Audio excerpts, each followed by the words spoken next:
Bonjour à tous, voilà, je m'appelle Daniel Ben Yaakov Israël, c'est le nom sous lequel vous pouvez me retrouver sur Facebook pour ceux qui parlent anglais, puisqu'au départ j'ai fait cette page Facebook pour tous les anglophones, surtout en particulier ceux des Philippines, puisque j'ai vécu là-bas pendant une période de 3 ans. Donc voilà. Je suis en train maintenant de changer un petit peu pour tous mes amis et mes frères francophones. Et voilà, donc je commence ces vidéos maintenant pour donner des informations qui me paraissent importantes et de ce que j'ai appris durant ces dernières 20 années, depuis ma transition de la chrétienté à la Torah. Aujourd'hui, je fais une vidéo en particulier sur, disons que je voudrais l'appeler une démystification, car il y a des choses qui m'irritent et je voudrais faire une contrebalance appuyée par les Écritures pour ceux qui cherchent et qui aiment comprendre. Alors aujourd'hui, je vais parler en particulier d'une vidéo qui a été faite par,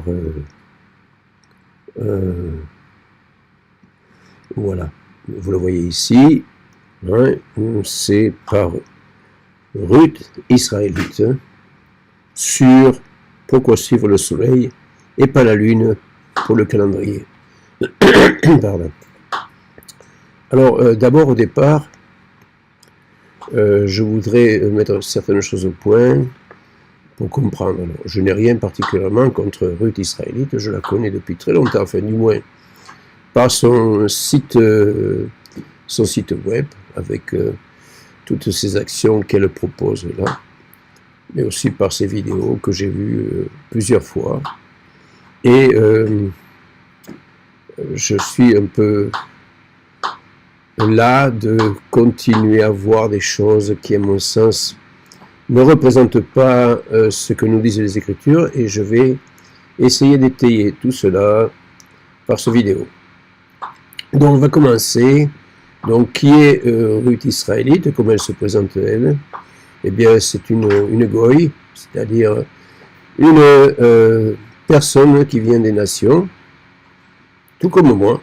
Je suis un goy et je n'ai pas de problème avec ça, donc ce n'est pas péjoratif, je suis comme elle, un goy, à moins que je ne sois plus, mais ça c'est l'avenir qui me l'apprendra.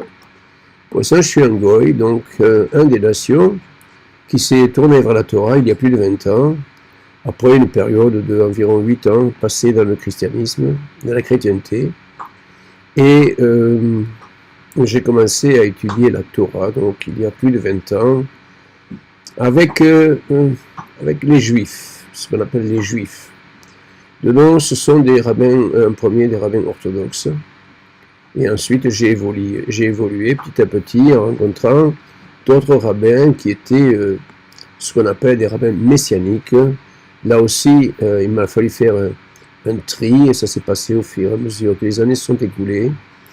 Et donc, de mon côté, en recherchant la Torah, en lisant les textes, et bien sûr, j'ai fait la connaissance de tous ces livres, Enoch, et Jubilé, le Testament d'Adam, tous ces livres qui sont en dehors de la Torah, et donc ils me sont familiers puisque je les ai lus, en incluant le livre du Juste, mentionné 2 fois dans le Tanakh, hein, donc le Tanakh, moi j'appelle bien le Tanakh, hein, tel qu'il est appelé, qui est un acronyme pour la Torah, Nevi'im et Ketuvim, qui sont la Torah, c'est-à-dire les 5 livres de Moshe, les Ketuvim, qui sont les écrits, et les Nevi'im. Donc voilà, donc ces 3 acronymes, donc ces 3 lettres là, qui forment le Tanakh, hein, Torah, Nevi'im, Ketuvim. Donc je vais donner quelques détails. Et pourquoi, et pour quelle raison je parle aujourd'hui pour démystifier les propos de Ruth israélite. En fait, si nous regardons les Écritures, c'est ce qu'on va faire ensemble, hein, puisque je ne veux pas prendre mes propres paroles, mais je vais prendre les paroles donc de l'apôtre Shaoul, hein, son nom est Paul, et de ce qu'il dit lui-même. Alors avant d'aller à Colossiens, on va plutôt regarder au livre des Romains. Donc vous connaissez ce matériel, donc ça c'est un programme qui est très connu. Je vais prendre, vous le voyez marqué ici, c'est la Louis II, donc je n'ai pas quelque chose de spécial. Je vais prendre le livre de Romains 11, qui parle donc du reste d'Israël, hein, ça c'est en anglais ici, mais le texte est en français, et qui parle donc à tout ce reste qui retourne vers le Elohim, donc j'aime pas le mot Dieu, donc je remplace par le mot hébreu Elohim, puisque le mot Elohim ne veut pas dire Dieu, mais on pourrait plutôt le traduire pour se rapprocher de l'hébreu par le Tout-Puissant, donc c'est une puissance. Hein. Elohim, c'est une puissance plurielle, hein, puisque le mot singulier c'est Eloah, et une puissance plurielle. Donc ici, Shaoul, qui est un descendant de la tribu des Benjamins, nous avertit et nous dit quelque chose quand même de très important. Il nous dit d'abord que, vous voyez, ça s'appelle le mot gentil, en fait, qui est un mot très vague, qui peut affirmer n'importe quoi, mais qui est beaucoup plus correct quand on l'appelle les Goïm. Goïm, c'est le mot nation, et je vais faire une vidéo sur ce mot nation pour qu'on sache de qui il parle exactement. Donc il dit, il parle de ces Goïm, vous voyez, dans le texte français on trouve païen, hein, mais en fait c'est toujours le mot Goïm, hein, c'est nation, et donc il se présente en tant que apôtre des païens, donc des nations, des Goïm. Et ensuite, donc il dit, enfin, s'il est possible d'exciter la jalousie de ceux de ma race et d'en sauver quelques-uns. Alors, il faut savoir que au 1er siècle, donc, le texte qui est écrit est les assimiliés, donc ceux de Benjamin et les Lévites étaient considérés comme appartenance à Juda. D'accord ? Il y avait des distinctions, mais ils appartenaient à Juda, ce qu'on appelle aujourd'hui, d'un terme générique qu'ils appellent les Juifs.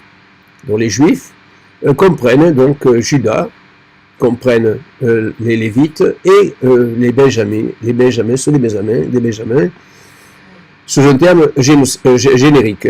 Okay. Donc ici, il nous dit, si quelques-unes des branches ont été retranchées, et si toi qui étais un olivier sauvage, tu as été hanté à leur place et rendu participant de la racine de la graisse de l'olivier, ne te glorifie pas aux dépens de ces branches.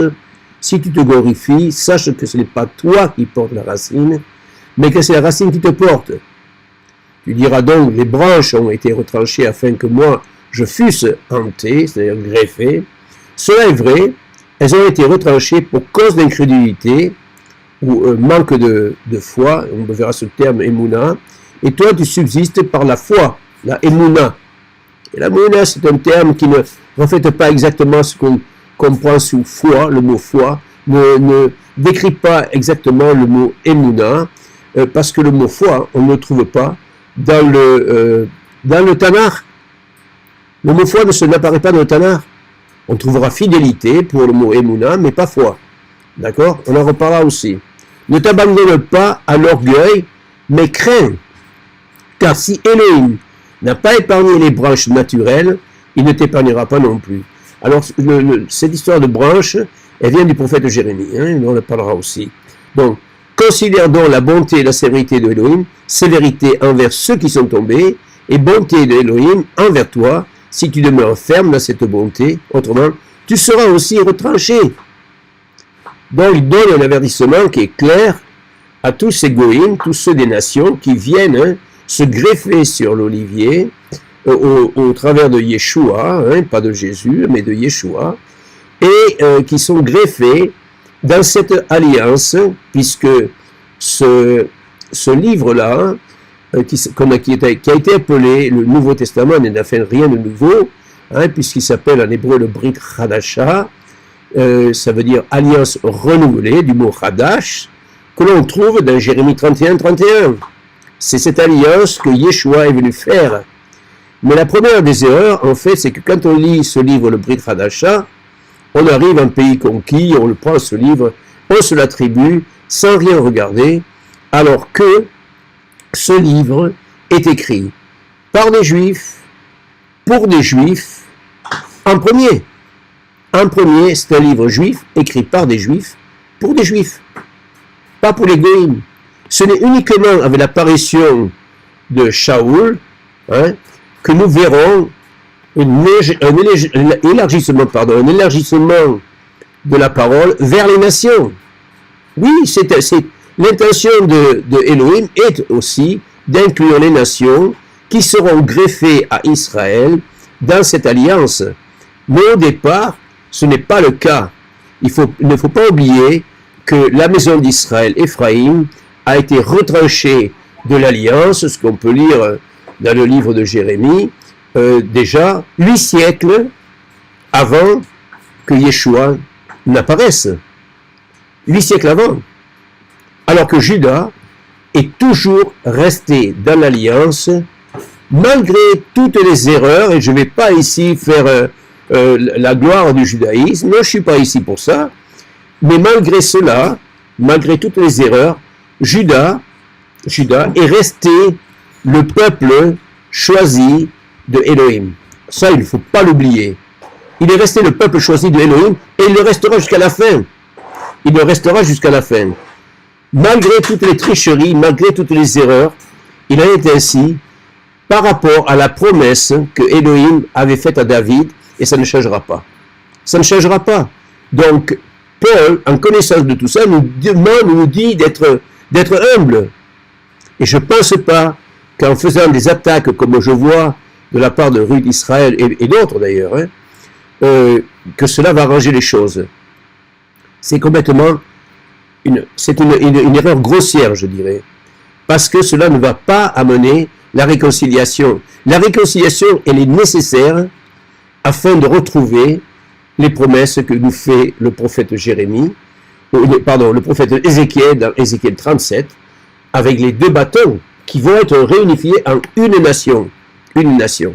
Donc nous devons vraiment nous poser et réfléchir, chacun de nous, qui je suis dans cette alliance, quelle est ma position et quelles sont les autorités que j'ai. Eh bien, la réponse, c'est que nous n'avons aucune autorité. Et je vais vous le démontrer. Donc, si on va repartir à la genèse de l'histoire, hein, puisqu'il faut repartir là. Genèse, c'est le mot Génésis, le livre qui s'appelle Bereshit, hein, c'est le livre du commencement. Et nous allons aller au chapitre 48. Vous connaissez l'histoire, c'est l'histoire de Jacob qui s'approche de la fin de sa vie et qui revient à Mitzraïm, hein, pas en Égypte. L'Égypte n'existe pas à cette époque-là, puisque c'est le peuple de Ham, hein, un des fils de Noah, qui ont investi cette région qu'on appelle l'Égypte, qui a été traduite par l'Égypte, bien sûr, parce qu'il y a le fleuve, le Nil. D'accord? Mais en fait, en vérité, c'est Mitzraïm, et Mitzraïm vient du mot Tsira, qui veut dire oppression, compression, dans un pays d'oppression qui était sous le contrôle de Ham.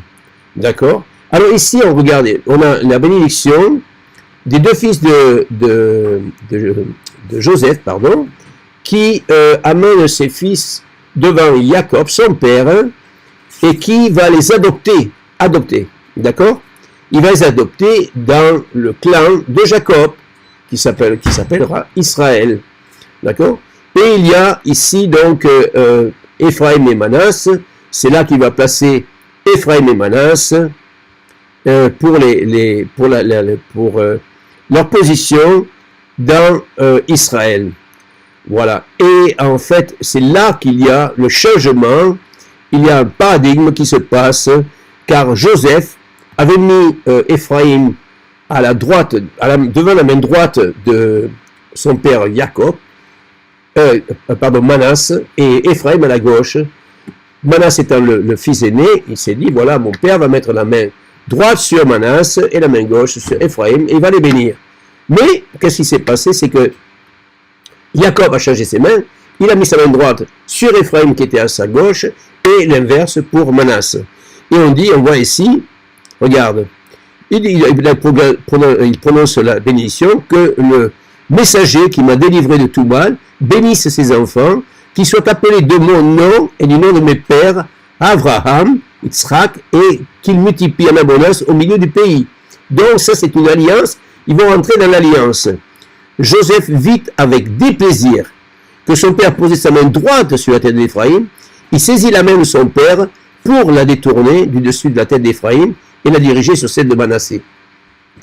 Et Joseph dit à son père, pas ainsi mon père, car celui-ci est le premier-né, pose la main droite sur sa tête. Son père refusa, donc son père est conscient de ce qu'il fait. Et il dit, je le sais mon fils, je le sais, lui aussi deviendra un peuple, lui aussi, donc Manasse, sera grand, mais son frère cadet sera plus grand que lui, et sa postérité deviendra une multitude de nations. Le terme en hébreu, si vous le regardez, c'est, je vais essayer de vous le trouver ici. Alors on va aller sur le texte en hébreu, parce que je veux quand même vous montrer qu'on ne fait pas la fantaisie. Ici 48, et on va regarder, donc on était au verset 20. Ok, donc là le sous-titre c'est en anglais, pardon. Voilà, c'était le verset 19. Il lui dit ici, donc, et sa semence deviendra une multitude de nations. Ici, le terme, c'est Melo HaGoïm. Vous le voyez ici, Melo HaGoïm. C'est exactement la même forme que Shaoul va utiliser dans Romains 11 pour parler des descendants de ceux qui vont se greffer sur Israël. Et là, je vais y revenir. Donc ici, il nous parle donc de Romains, on va aller sur Romains 11, et on va bien regarder. Voilà. Voilà. Il dit, voilà. Je ne veux pas, frère, que vous ignorez ce mystère. Non, il appelle ça un mystère. Que vous ne vous gardiez point comme sage. Donc ne pensez pas que vous êtes sage. C'est qu'une partie d'Israël est tombée dans l'endurcissement jusqu'à ce que la totalité des païens soit entrée. Alors ici, bien sûr, la traduction est lamentable. C'est le Melo HaGoïm. La totalité des païens soit entrée. Vous voyez? Donc, ici, cette portion-là. Ben, en hébreu, c'est Melo HaGoïm. Donc il a repris exactement les mêmes termes que ce qu'on trouve dans le livre de Genèse. Maintenant, je vais aller au livre de Genèse et je vais passer au chapitre 49, puisque là, on voit Jacob qui va donner ses bénédictions à chacun de ses fils et qui va établir un ordre qui ne va plus changer dans toute l'histoire de la maison d'Israël. Okay? Et donc, il passe par l'ordre de naissance, donc il passera par Ruben, Simon, Lévi, etc. Et ensuite, il va arriver à Juda, ce qui nous intéresse aujourd'hui. Tu recevras les hommages de tes frères. Ta main sera sur la nuque de tes ennemis. Les fils de ton père se prosterneront devant toi.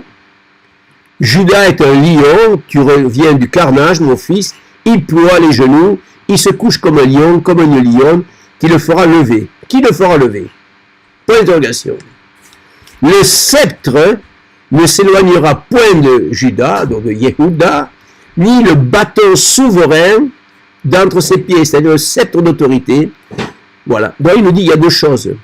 Le souverain, le bâton de souverain, jusqu'à ce que vienne le Shiloh et que les peuples lui obéissent. Alors Shiloh, c'est un nom qui est reconnu comme parlant du Mashiach. Est-ce que le Mashiach est venu? Non, il n'est pas encore là. On attend. Le Mashiach, quand il parle ici de Mashiach, ce n'est pas le Mashiach ben Yosef, mais c'est bien le Mashiach ben David, descendant de David, qui lui-même était roi d'Israël. Donc, à ce jour, le Shiloh n'est pas venu. Ce qui veut dire, en d'autres termes, que le sceptre et le bâton de souveraineté est encore entre les mains de Juda. D'ailleurs, pour l'histoire, il faut rappeler que Yeshua, il est un descendant de David et qu'il est de la tribu de Juda. Donc, on n'a pas de changement. Pourquoi je dis tout ça? Bien simplement parce que nous devons faire preuve de modestie et d'humilité devant nos frères de Juda. Ce sont nos frères. Nous ne sommes pas ici par accident. Si nous avons été greffés en Israël, c'est conformément aux promesses faites par les prophètes, entre parenthèses Jérémie et le prophète Ézéchiel. C'est Elohim. Si vous êtes dans l'alliance aujourd'hui, ou si nous sommes dans l'alliance, c'est parce que c'est Elohim lui-même qui nous y a amenés. Donc nous devons faire preuve d'humilité. Donc je vais revenir sur Ruth israélite qui, elle, je lui donne le doute, c'est qu'elle n'a pas compris encore qu'elle n'a aucune autorité et que nous n'avons aucune autorité. Ce n'est pas uniquement elle, c'est même moi. Moi, je n'ai pas d'autorité de faire quoi que ce soit, de changer un calendrier, de modifier quoi que ce soit. Je n'ai aucune autorité. Et je le répète encore, même si Juda, donc le judaïsme, nos frères juifs, qui sont nos frères, font des erreurs, ont fait des erreurs et continuent à faire des erreurs, eh bien cela, c'est parce que Elohim, il a un plan afin que, d'après les paroles de Shaoul, afin que toute la totalité des nations puissent rentrer dans l'alliance. Ce n'est pas n'importe quelle nation, on l'a vu, ce sont les descendants de Éphraïm. Éphraïm qui est devenu une multitude de nations, et ensuite les descendants des 10 tribus qui ne sont pas restés avec Juda lors de la cession entre les deux royaumes, le royaume du Nord et le royaume du Sud. Donc nous faisons partie, sauf si vous pensez être de la descendance de Juda, par la famille, même si vous ne faites pas partie du judaïsme, mais chacun doit répondre pour lui-même. A fortiori, nous sommes tous des descendants des nations, des Goïms, qui ont été éparpillés 8 siècles avant la venue de Yeshua. D'accord?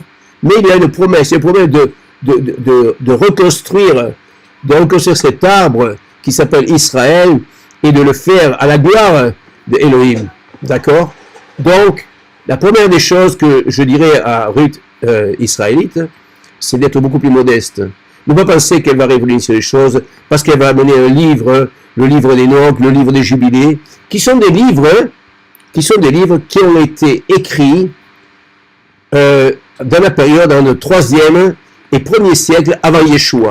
Donc ils n'ont rien à voir avec Énor que l'on voit qui existe avant Noach. D'accord? Donc preuve est, je peux vous donner des preuves, je vais essayer de trouver ici quelque chose. Je vais changer ma place ici. Bon, je m'excuse pour les trucs, mais c'est pas ici, donc je vais le prendre dans un autre. Je vais vous montrer. Voilà, ça ici, livre des Nord. Bon, je prends Wikipédia, c'est ouvert à tout le monde. Et on va voir le livre de Wikipédia qui nous parle de choses. Bon, vous voyez, pseudo-graphique de l'Ancien Testament attribué à Énor, arrière-grand-père de Noé. Énor, c'est écrit en hébreu. Voilà. Donc, il nous dit ici, la composition des différents livres s'étire sur une période d'avant, le 3e siècle au 1er siècle avant notre ère. Concernant le livre des veilleurs, la recherche est partagée entre le 3e siècle et une datation plus haute encore au 4e siècle, voire au début de ce siècle. Certaines parties du livre ont vraiment été composées en hébreu, d'autres en araméen, ce qui est le cas pour le livre de Daniel et le livre de Esdras. Avant la découverte des fragments en araméen, parmi les manuscrits de la mer morte, etc., etc. Donc, l'existence d'un livre éthiopien attribué à Énor est connue en Europe à partir du 15e siècle, c'est-à-dire 1600. Dès 1606, certains passages en grec ont été publiés, etc., etc. Donc, ce que je veux dire par là, c'est que ce livre n'est pas en lui-même un livre qui date de la période avant Noach. Alors, il faut savoir que ce livre de Énor et de Jubilé ont été écrits dans ces périodes-là c'était une période hellénistique. Il faut savoir qu'à cette époque-là, les Grecs étaient avant les Romains. Les Grecs ont eu une très grande influence sur le peuple juif qui était à l'époque et qui était séparé des tribus du Nord et qui vivait. Et on a eu cette fameuse période après qui a mené les Maccabées qui se sont battus contre les Grecs. Mais donc il y avait des grandes influences. Et beaucoup de Juifs s'étaient tournés vers la philosophie grecque et avaient fait des livres avec des mélanges, je dis bien des mélanges, donc d'histoires grecques, de fabuleuses histoires grecques qu'ils ont mélangées avec l'histoire hébraïque. C'est pour ça qu'on a ces livres, Enoch et Jubilé. Mais la Torah elle-même ne nous parle pas de tout ça. Elle ne nous parle pas de tout ça. Alors quand notre sœur, la Ruth israélite, dit la sainte Torah des Jubilés, la sainte Torah du livre d'Enoch, je ne sais pas d'où elle le sort. Elle n'a aucune autorité pour l'appeler la sainte Torah. Donc elle parle du livre d'Enoch, du livre des Jubilés, pas de problème, elle peut en parler. Mais de dire la sainte Torah, le mot Torah, il est attribué à Moshe. Moshe uniquement, et il est composé de 5 livres. Hein, chacun le connaît, c'est Genèse, c'est Exode, c'est le Lévitique, c'est Nombre et Deutéronome, ça c'est les mots qui sont en français. Hein, d'accord? Donc on ne voit pas de livre de... Ah, vous pouvez me dire, ouais, mais bon, c'est les Juifs qui ont fait ça. Oui, c'est les Juifs qui ont fait ça. Mais sans les Juifs aujourd'hui, nous ne serions pas là à discuter. Nous ne serions pas là, nous n'aurons pas d'alliance, nous n'aurions rien du tout. Je rappelle, ce qu'on appelle le Nouveau Testament, le Brit Hadasha, a été écrit par des Juifs. N'oublions pas ça. Ok? Donc voilà. Ici, je vais vous montrer un petit exemple de ce qui est intéressant pour comprendre pourquoi je me suis lancé dans cette vidéo et que je n'ai rien contre eux, je n'ai rien contre elle. Laissons regarder. Ici, on avait vu tout à l'heure, c'était dans Colossiens, je ne me rappelle plus maintenant, il faudrait que je regarde un petit peu, j'avais fait une recherche. Colossiens 2,18, donc ici, regardez. Que personne donc ne vous juge au sujet du manger ou du boire, au sujet d'une fête, d'une nouvelle lune ou des Shabbats. C'était l'ombre des choses à venir, mais le corps du Messie, du Mashiach, hein, pas du Christ, hein, qu'ils ont laissé un mot grec là, alors qu'ils ont pu mettre en français, mais si, on a un mot français qui existe. Pourquoi ils ont laissé ce mot grec, Christo? Qu'aucun homme, sous une apparence d'humilité et par un culte des anges, donc des messagers, Mélakim, ne vous ravisse à son gré le prix de la course, tandis qu'il s'abandonne à ses visions et qu'il est enflé d'un vain orgueil par ses pensées charnelles. Donc en fait, il a dit, bon, ces cultes des anges, ça ne sert à rien.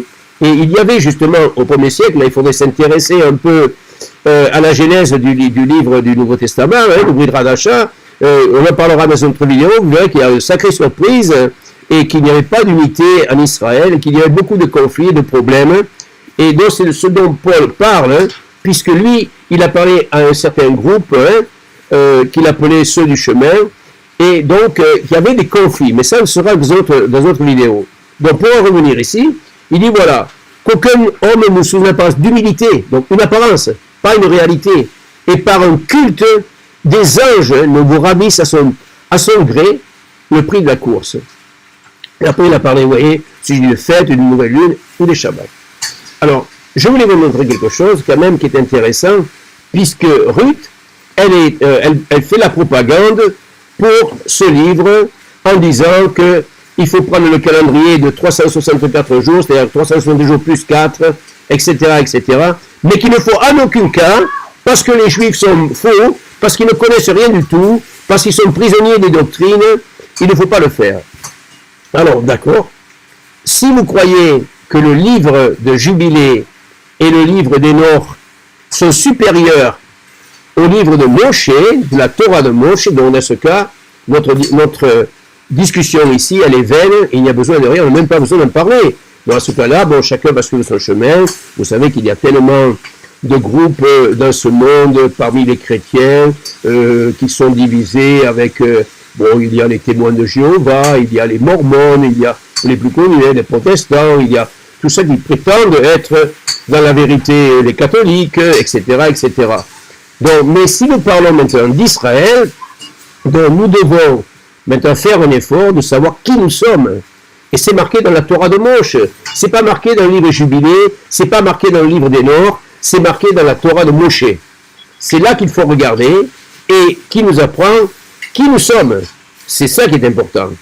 Donc ici, je vais faire un petit changement, puisque je vais le mettre sur l'anglais, parce que malheureusement, je n'ai pas la strong ici sur le français, mais ça ne va rien changer parce qu'on va chercher quelque chose qui est intéressant et vous allez voir que ça va marcher. Donc ici, je vais partir ici, on va faire une recherche et on va aller sur l'Ancien Testament, c'est pas l'Ancien Testament, enfin qui n'est pas l'Ancien Testament puisqu'il est toujours valide, et on va chercher le mot month qui veut dire mois, le mois, hein, month. Et donc si Ruth a raison, eh bien, on va le voir ici, c'est-à-dire qu'on ne parlera pas de les mois. Le mot mois n'existe pas en hébreu, vous allez le voir vous-même. Hein. Donc, je ne sais pas comment elle l'appelle, hein, puisque bien sûr en français elle va parler les mois, mais elle n'a pas de nom hébraïque, donc elle n'a pas de nom. Hein. Le soleil, c'est le soleil, hein, c'est pas. Mais la lune, elle ne s'appelle. Je vais vous montrer. Donc, je vais appuyer ici et on va regarder ce qui va se passer. D'accord? Voilà. Donc, le mot month, vous voyez. Alors, on peut regarder tout ce que vous voudrez. C'est toujours le 23-20, 23-20, 23-20. Je vous donne ça pour faire la facilité. Vous regardez partout, 23-20, au hasard, 23-20. Vous pouvez regarder n'importe où, 23-20, 23-20. C'est la référence de Strong, 23-20. OK? Donc, pour dire que c'est pas moi qui choisis quelque chose bien précis, je vais simplement vous montrer. Donc, 23-20, je vais appuyer dessus et on va regarder ensemble. Regardez, 23-20. Rodesh. Hein? Ret, Dalet, Shin. Ok? Qu'est-ce que nous dit? La nouvelle lune, New Moon, nouvelle lune, un mois, d'accord? Ou bien le premier jour du mois, le mois lunaire. C'est pas moi qui l'écris, c'est Strong. Et là, enfin, c'est même pas Strong, c'est Brown, Driver and Briggs, mais c'est pareil sur, voilà. Ici sur Strong, on le trouve pareil. Rodesh, hein? La nouvelle lune, voilà. Par implication, un mois. Oui, un mois lunaire. Et donc, ce mot-là, il apparaît, regardez bien, il apparaît 296 fois, hein, donc 218 sous la forme de mois, ce qu'on a traduit par mois, qui en fait est le mot Rodesh, et on va y venir. Et ensuite, vous voyez, mos au pluriel, les mois au pluriel, et new, donc nouveau, ou bien les lunes, voilà. Donc vous avez chaque fois des passages que vous pouvez rechercher, voilà. Donc ici le mot Rodesh. Le mot Rodesh vient du mot Radash, la racine Radash, qui veut dire renouvellement. C'est de ça que nous avons le Nouveau Testament qui s'appelle Brit. Brit c'est l'alliance, Radash, qui veut dire renouveler. Donc ce n'est pas une nouvelle alliance, c'est une nouvelle alliance qui a été renouvelée par le sang de Yeshua. D'accord? C'est ce qu'il parle dans le Matthieu, avant qu'il aille sur le poteau, quand il fait le dernier repas avec ses disciples, il leur dit que c'est le sang de l'alliance, le sang de l'alliance, donc Rodesh. Parce que le mot pour lune, il n'est pas ici. Il n'est pas ici. Le mot pour lune, ce n'est pas Rodesh, et regardez bien, parce que je veux que ce soit vous qui le voyez, Moon, c'est le mot, regardez bien, Yaréar. Yaréar, ça n'a rien à voir avec le soleil, c'est le mot pour lune, ok? Et on peut le retrouver dans Genèse, vous voyez, on va le retrouver, et si on va à Genèse, on peut aller au chapitre 1, et on va le retrouver au verset 14, voilà, et il dit, voilà, non, parce que là, il parle des luminaires, donc il ne parle pas du nom, voilà. Là, la grande lumière, donc, et la petite lumière. En fait, c'était de la lune qu'il parlait. Hein. D'accord? Donc, vous voyez ici, le problème que nous avons, c'est la sémantique qui va jouer un rôle important.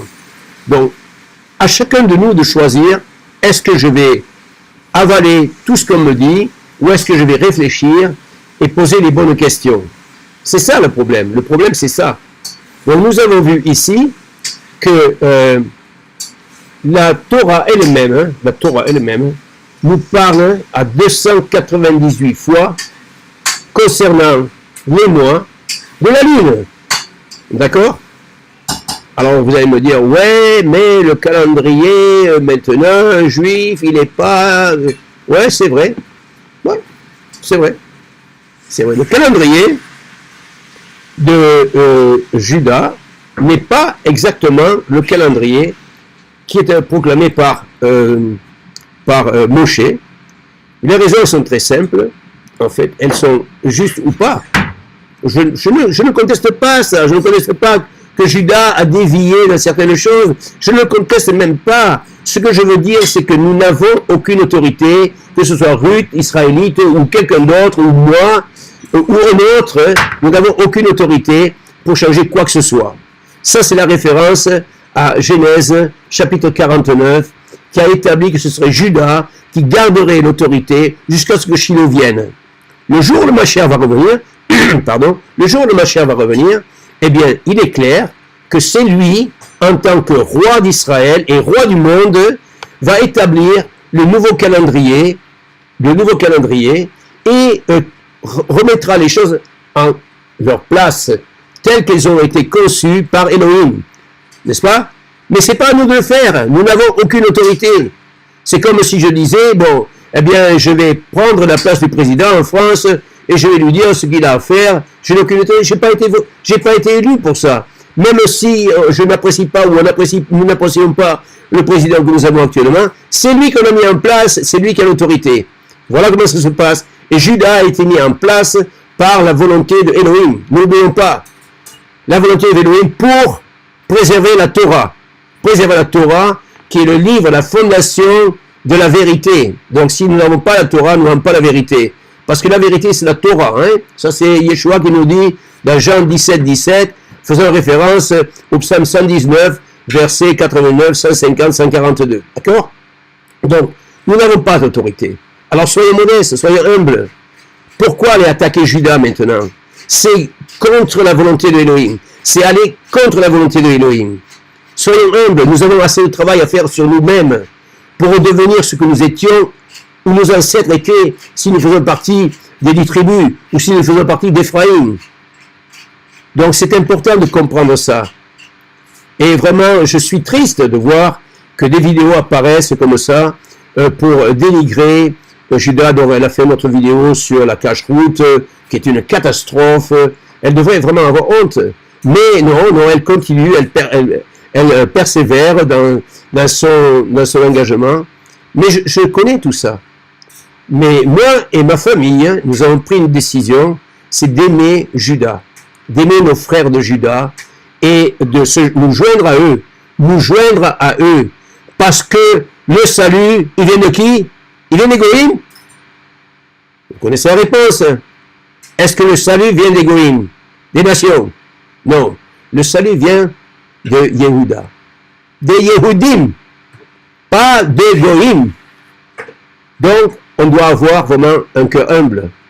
Et je vous encourage tous à penser à ça, à réfléchir que nous devons être bien humbles. Et pour ma part, avec ma famille, moi j'aime regarder des vidéos de rabbins orthodoxes, donc qui ne reconnaissent pas Juda, parce que j'apprends beaucoup de choses avec eux, et d'autres rabbins qui sont, ce terme messianique qui est un peu galvaudé, mais qui reconnaissent Yeshua et qui m'apprennent beaucoup de choses aussi. Donc dans les 20 dernières années, j'ai appris beaucoup de choses, non pas chez les Goïms, mais chez nos frères juifs. Chez nos frères juifs. Et aujourd'hui, bien voilà, c'est pour ça que je fais cette vidéo, parce que je souhaite de tout cœur que nous nous réconcilions avec Juda et que nous soyons humbles devant la parole de Elohim, qui a été portée pendant des millénaires par nos frères de Juda, qui ont subi la persécution pour justement garder cette Torah, qui ont été vraiment attaqués de tous côtés, dont on a essayé de les exterminer, mais qui sont toujours là. Béni soit le Saint d'Israël. Et voilà. Donc, quand vous regardez cette vidéo, et je ne vais pas faire comme Ruth israélite, je vais laisser les commentaires ouverts pour que chacun puisse donner son avis et dire ce qu'il pense de cette vidéo. Je ne suis pas un ennemi de Ruth israélite, je ne suis pas un ennemi, non, mais je vais essayer de rétablir les choses pour que nous nous voyions tels que nous sommes, sans aucune prétention. Voilà, je vais arrêter cette vidéo-là pour aujourd'hui. Je ferai une nouvelle vidéo prochainement pour parler justement de certaines choses de Brit Hadasha, donc de l'Alliance renouvelée, le Nouveau Testament, notamment sur la conception de Yeshua, sa naissance, les problèmes qu'il y avait au 1er siècle concernant Jérusalem et la Galilée, et bien d'autres thèmes qui vont nous aider à comprendre ce qui se passe et pourquoi nous devons nous joindre à Judas. Pourquoi nous devons nous joindre à Judas. C'est vraiment important. Bon, je vous remercie pour votre patience. J'espère que j'ai bien fait les choses. Voilà. Et je vous dis donc à bientôt. Shalom, et que le Elohim Tout-Puissant vous garde et vous donne l'esprit de discernement pour ne pas tomber dans les doctrines des hommes qui n'amènent nulle part. Soyez bénis. Shalom.